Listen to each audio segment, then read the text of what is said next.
Assalamualaikum warahmatullahi wabarakatuh. Jumpa kembali dengan kami di bulan Syawal 1444 Hijriah ini. Pembahasan kali ini kita akan membagikan seputar mualaf dunia.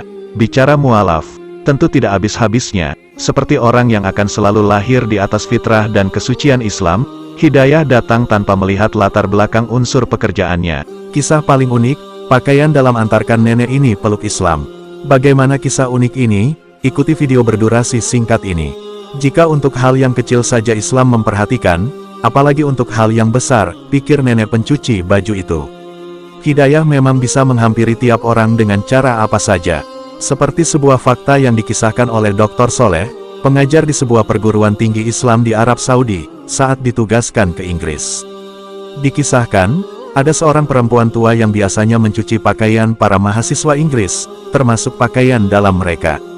Tidak ada sisi menarik pada wanita ini, tua renta, pegawai biasa, dan hidup sendirian.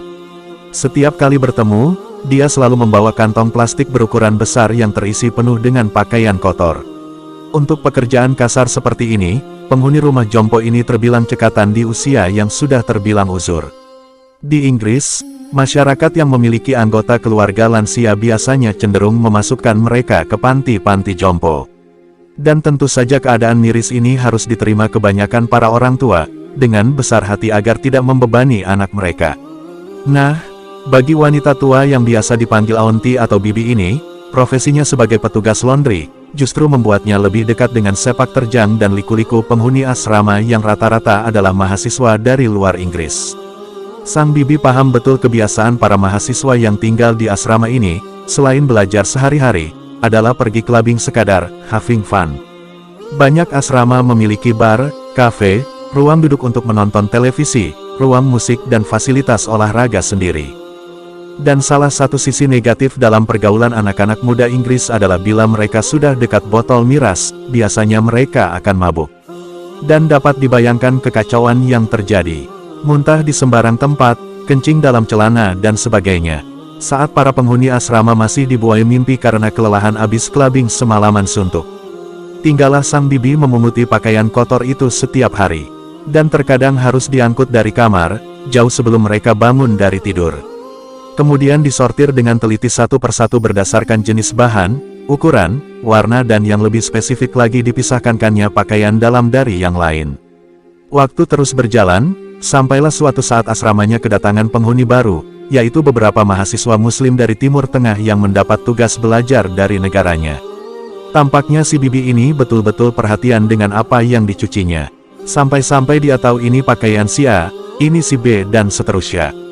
Tidak terkecuali dengan pakaian kotor milik mahasiswa dari Timur Tengah tadi. Namun saat dilakukan sortir pakaian dalam, si bibi merasa ada sesuatu yang tidak biasa, karena dari semua pakaian yang dicucinya, hanya pakaian muslim Arab saja yang terlihat tidak kotor, tidak berbau, tidak kumuh dan tidak banyak noda di pakaiannya. Kejadian langka ini semakin mendorong rasa penasaran si bibi.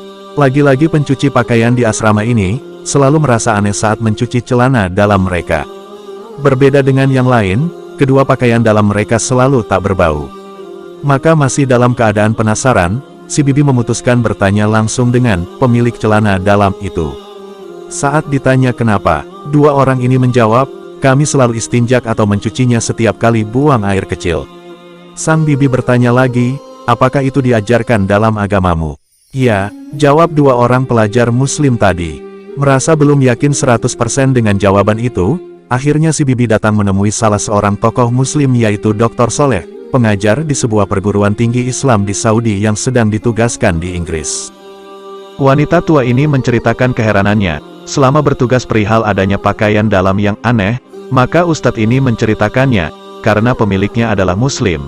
Agama kami mengajarkan bersuci setiap selesai buang air kecil, maupun buang air besar. Tidak seperti mereka yang tidak perhatian dalam masalah seperti ini. Betapa terkesan ibu tua ini, jika untuk hal yang kecil saja Islam memperhatikan agama, apalagi untuk hal yang besar. Pikir pencuci baju itu, dan tidak lama kemudian ia mengikrarkan syahadat, masuk Islam dengan perantaraan pakaian dalam milik orang muslim. Tidak disangka ternyata diam-diam si tukang cuci masuk Islam. Gemparlah para mahasiswa yang tinggal di asrama tersebut, yang kebanyakan adalah non-muslim. Mereka berusaha ingin tahu sebab si bibi masuk Islam. Wanita tua itu pun menjawab, dengan yakin bahwa dirinya sangat kagum dengan kawan muslim Arab ini, karena dari semua pakaian yang dicucinya, hanya pakaian orang muslim sajalah yang terlihat tidak macam-macam dan tidak bau, dan dengan hidayah Allah, dirinya dapat membedakan antara pakaian seorang muslim dan non-muslim, ucapnya. Sumber kisah unik dan haru ini, kami ambil dari Anida Online dari majalah Al-Qawam, Riyadh. Pada akhirnya, kami mengucapkan, Masya Allah sangat bermanfaat, begitu kelebihan agama mulia ini. Islam merupakan agama yang tinggi, dan Islam hanya satu-satunya agama yang diridainya. Semoga dengan kisah ini dapat kita ambil hikmah tersendiri, dan hanya orang-orang yang mau berpikir yang dapat menilai begitu sucinya agama Islam. Demikianlah yang dapat kami sampaikan, semoga bermanfaat hendaknya. Jangan lupa subscribe, like, share dan komen di Dunia Mualaf.